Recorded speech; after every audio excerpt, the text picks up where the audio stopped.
folks, welcome to the channel, Thinking Theology. I'm Don.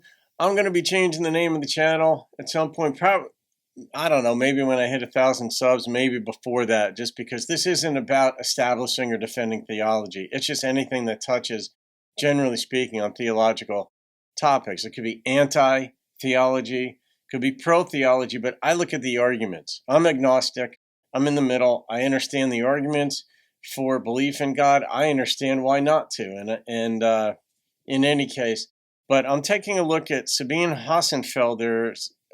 There's a short video that she put out that says like science is based on faith, and I've always maintained this that faith isn't. I mean, some people have construed it as just believing in things that are unsubstantiated, but that gets into epistemological concerns and issues and relevancies, whether, what constitutes proof, what constitutes evidence.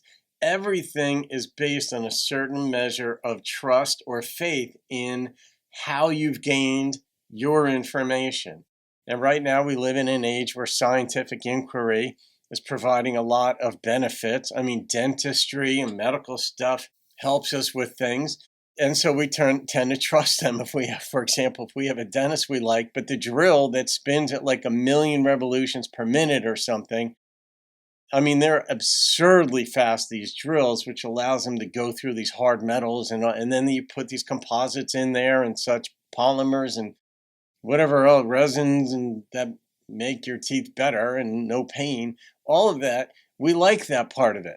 So science obviously produces a lot of information, and for some it refutes religion completely. But the notion that religion is just believing in that which is completely unsubstantiated is not well formulated. Let's put it that way. The evidence is different, but it all has to do with the differences in premises that we use to construct our arguments. Now, somebody may start with the belief that the Bible is the Word of God. And then they look in there and then they say, okay, it's infallible. Well, based on those premises, what's contained in those pages is their evidence for what they believe. It doesn't happen to be not my cup of tea. And in the scientific community, our evidence, our observations, our predictions, all these aspects play into what the scientific community believes. So these are just epistemological approaches to where we're coming up with what we believe, right?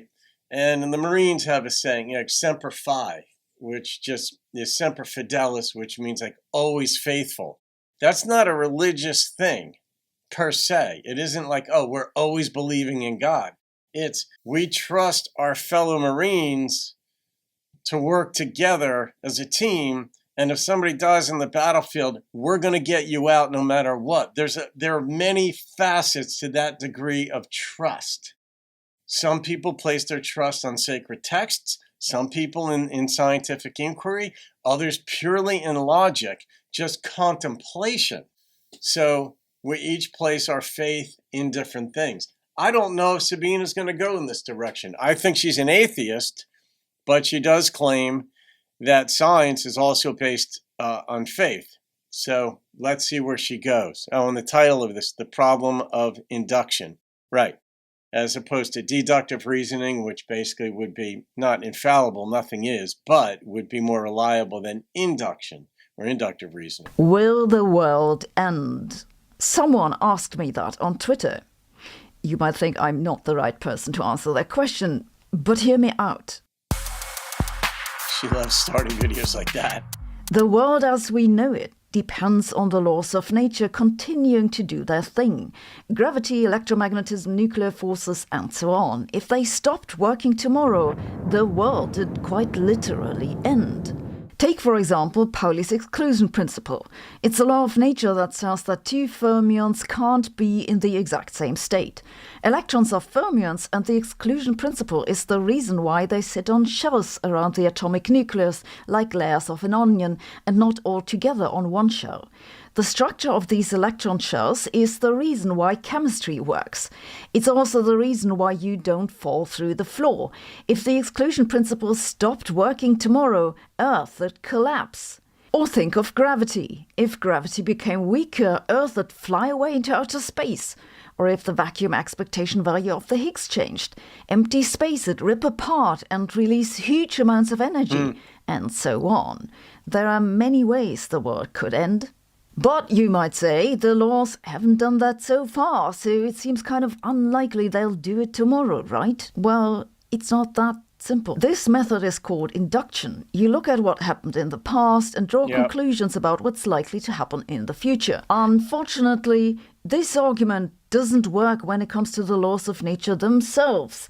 As David Hume pointed out already in the 18th century, the issue is that to use the argument, you need to assume that the laws of nature continue the way they currently work. And you can't use induction to justify the use of itself. That's a circular argument. It's called the problem of induction, and Bertrand Russell in 1912 compared it to the attempt of a chicken to infer the laws of living on a farm. Russell said, imagine the chicken is fed reliably every morning at 9 a.m. until one day the farmer chops off its head. Induction would have told the chicken that wouldn't happen, and yet it did. You might say, but if the chicken had just been smarter and made better observations, it could have known. And that's right, stupid chicken. But that'd be missing Russell's point. His point was that the laws might change despite there not being any evidence for that happening. If you never read Nassim Nicholas Taleb's book, The Black Swan, or even Anti-Fragile, but this is how we benefit from chaos, and he goes after certain probability theories and such, but that the unexpected happens.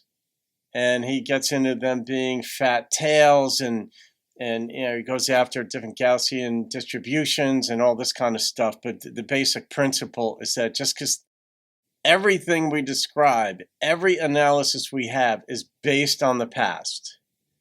And that's why we like predictability. If things continue to happen a certain way, we make predictions in the lab that if we add this to something, this is going to happen. And it always happens that way. We're like, there it is. There's the law. And the reason he called it the black swan is because that's the problem of observation, induction. Every swan we've ever seen, we've observed 10 million white swans. Every swan is white. Every swan we've ever observed is white. So we make a law that says all swans are white.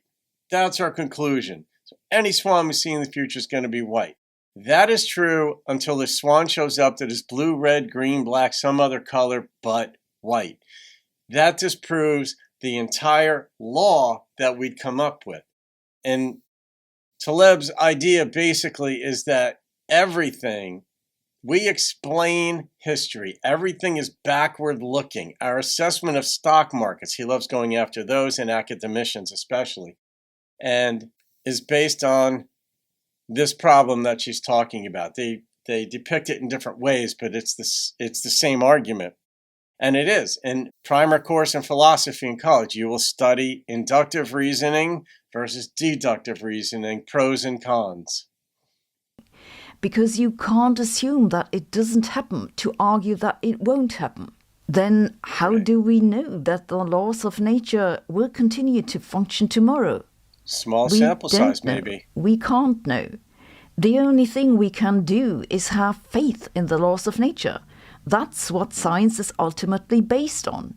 Yes, that's right. Science is ultimately based on our faith that the laws of nature will just continue to work. So, will the world end? There's no way to exclude the possibility, but I'll give you my word that the world will not end. Not tomorrow and not in the next 100 billion years. And if that turns out to be wrong, I'll make up for it with a bottle of whiskey. Deal? Thanks for watching. See you tomorrow. I'm glad I found her, because this is probably my third reaction that I've done to what she's got to say. And she's an intriguing character. She's smart. Doesn't mean she's always right. Doesn't mean I agree. But in this, I do. And my idea is a little different than hers, though I agree with hers, where we have faith in the laws of nature that they're going to continue as they are. But a billion years, let's say, might be a very, very small sample size based on the age of the universe. And right now we're approximating it to be, I think the latest numbers are probably 14.5 billion years. That could change, and it could grow into the trillions. as more information from James Webb and the next iteration of James Webb discovers more, we may discover what we believe now is unfounded or off by a lot. We're living in a very small sample size. Our lifespans are 80 years. Everything, I apply Einstein's theory of relativity very much so to every human being's life. Everything is relative to the duration of my own lifespan. And so when I say the universe is old or the earth is old, that's a relative statement, relative to me. I can make it relative to the age of my automobile or any other thing, but generally speaking, a broad statement like the universe is old or it's big, I don't have to say it's bigger. When I say it's big, it's automatically based on the fact that it is bigger than me. There's an assumption built into that statement that most people don't contemplate because there's very little need to. It's not necessarily a practical thing, but it's not impractical. And it's certainly logical or rational to say, when I trust the laws of nature, I'm trusting that they're going to continue as they've been. But if it truly is a small sample size, maybe they continue on another billion years as is. But here's the thing, for example, with the singularity that has been postulated that or theorized, that all the matter in the universe came out of this singular, infinitely dense point in which the laws of nature, if you will, laws of physics, were entirely different than they are now. Now that is a leap of faith right there. And that to me is as big a leap of faith as believing that a God created the universe, as the infinitely powerful being created the universe. That they are both the same mechanisms of logic, if you will, or leaps of faith, because we have no way of testing it. We weren't there, yada, yada, yada. But if we're willing to posit that there was a singularity, infinitely dense laws of physics, very different than what they are now. One, you've got to explain what the destabilizing element was within that singularity that caused it to expand outward and alter its form, and now result in, or devolve to, if you want to call it that, the current laws as we see them. That is one, a leap of faith, but it also shows that we've already posited, based on that theory, that things do change and change rapidly and quickly. So could there be some other event that changes the laws of nature as we see them now? Just because we can't imagine them does not mean that it can't happen. And that is the problem of induction. That's how I also look at this problem of induction. And it's fun.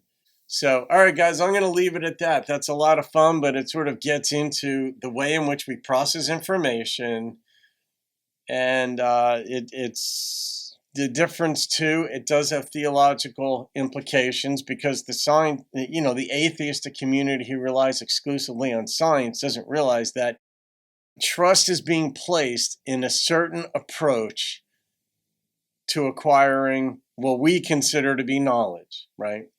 But the same thing is true of the theist or the religionist, that here's what these folks are going to use to explain life and what they place their trust in.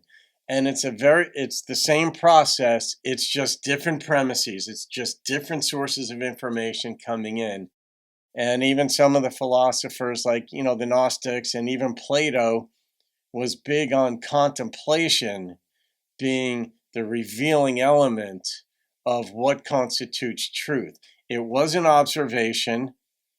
It wasn't religious texts. It was just pure contemplation can get us to truth. So there are at least three ways in which various peoples have approached the acquisition of what we call knowledge. But it always gets back to, what are the input variables? How reliable are they? And can we find a problem with them? And the answer is yes. It has to do with the arrow of time. All we have is the past to observe. So there it is. All right, guys. Hope you enjoyed it. Have a great day. Subscribe if you haven't. That'd be wonderful. I'll see you on another video and keep thinking theology.